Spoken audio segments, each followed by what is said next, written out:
Hello and welcome to Mediumship Matters with me, Hannah McIntyre. How are you doing? I really hope that you enjoyed yesterday's episode with the incredible Lynn Gosney. What a woman. I mean, her this week, Amanda last week, just banging guests. I want more. Which reminds me, actually, if you have somebody that you know works with integrity and would be a great guest for the show, please ping me over an email to podcast@hannahmedium.co.uk. I'm always interested in chatting to other authors or spiritual people. If anyone knows an end-of-life doula, I'd love to talk to them. So it's just trying to find the right people. And I keep getting these horrendous mass-produced emails from people that are on commission trying to get people on. And I don't want them. I want people that are in alignment with this show. So if you know someone, let me know. If you've already let me know and I've forgotten, let me know again. To the email address, please. Thanks awfully. Right, I've got a question from Lee here. And Lee says, "Hey Hannah, firstly, I would just like to say thank you so very, very much for your wonderful podcast over this past year. It really has been a joy and comfort in my life. I love my car journeys to work and the gym with you.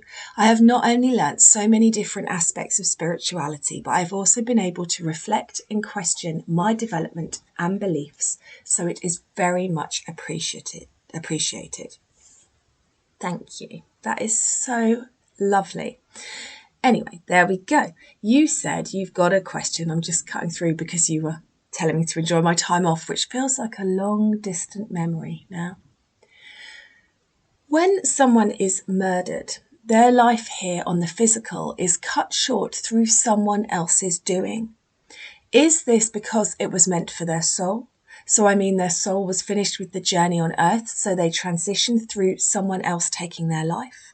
Or was their journey to grow and expand cut short and they return again? I was struggling with this in regard to animals and putting them to sleep. If we, as in a human, decides it's time for the animal to stop living, then their soul is kicked out of that body, so to speak. What if it didn't want to go yet? Or is that the point? It was ready to leave? I'm not sure if I'm making sense or not, so I apologise if this is utter nonsense. It isn't. I love it, Lee. I love this question. So I'm going to split it into two, actually. I'm going to talk first of all about murder, and then I'm going to talk about animals. So I think this is going to be annoying, but I think it's both. So I think some souls come here knowing that their lives will be cut short. And I think worse still, some people come here, their souls come here knowing that they are going to lose someone in that horrendously, in the ricochet of energy that losing someone who is murdered creates in a family. So I think those souls sometimes choose that, even though that seems like, what? But I think sometimes we do. But I also think that we have free will and choice. And so some people do make the choice to kill. And in that case, I don't think the soul suffers, because I don't believe that there is any form of suffrage for a soul at all. But I think they suffer vicariously through watching their loved ones grieve for them. And they might feel, I don't know if disappointment's the word, but they've gone back to the eternal, so it's lovely over there. Everyone unanimously says it's absolutely awesome, but they might feel frustrated. And I sat with this one a little bit before I hit record, because there's so many variables. So what about, for example, if you're a young girl and you are going on a date with a guy that you know is a bit dangerous and he's already hurt you once, and you feel like you're putting yourself at risk, and all of your instincts are saying, don't get in that car, don't get in that car, don't get in that car. And you get in the car with him and he kills you. I think that maybe could have been avoided if you'd listened to your instincts. So I don't believe there's anything as cut and dry as this is the journey, this is what you signed up for. If you're a young lad and you are walking home by yourself because you got fed up with your mates and you're too proud to ring and ask your mum for a lift, and then something happens to you, could that have been avoided? I think maybe. And so I think there's both possibilities and potentials here. I do think some of us come here to learn the brutal lessons, the tough lessons, the painful lessons. And my heart goes out to them, really.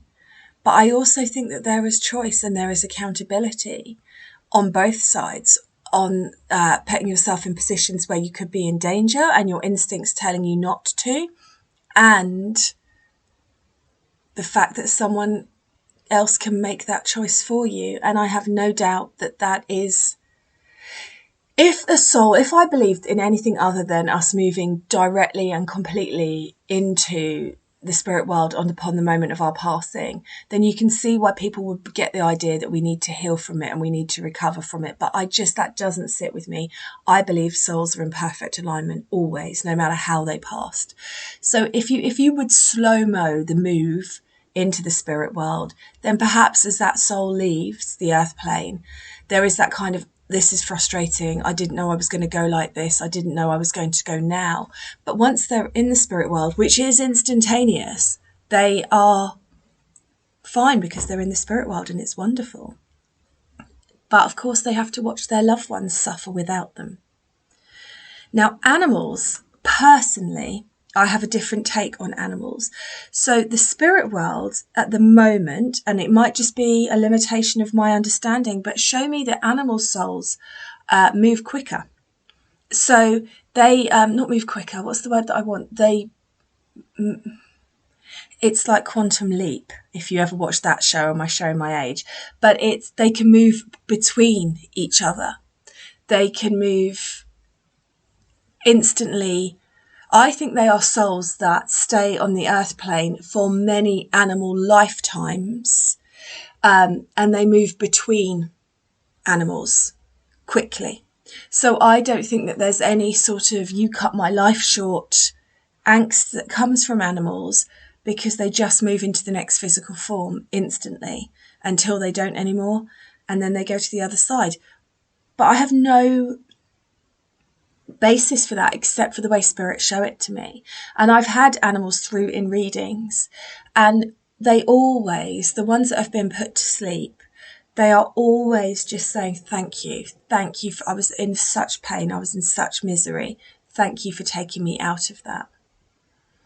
The reason why I talked about animals separately is because, you know how we say like robins or cardinals, if you're in America, are signs from the spirit world, butterflies are signs from the spirit world, and undoubtedly I believe that they are. Well, that then got me thinking about what happens to the soul of the animal when the spirit soul that is my grandfather, for example, takes over its body to go cooey and sing at me so that I know that he's there. And I think that's the interesting thing about the animal souls. I think they work differently. And they're in, they're out, they flit around just like animals do. They are collaborative, they work through many animals at once. I don't think they move just on death either. Yeah, it's like their door is always open. Some might say that they are more advanced than we are. I mean, I think most people who work with animals and know animals would say that. But until you watch your dog eating another dog's feces, and then you do wonder. But generally speaking, I think we would say that their door is open. They just flip back and forth through. No restrictions. It's not like us where the aspect of the soul that comes down here then goes back to the spirit world. They are just here, there, simultaneously in both worlds and in many physical beings at once. Cool, huh? That's my take on it anyway. So there, I hope that helps. It's an interesting one. They were both really interesting questions, and I'll probably be thinking about this for the days to come and thinking, and I should have said this and I should have said that. But that is the answer that comes to me right now in this moment. So I hope you like it, Lee. And thank you very much for sending in a question.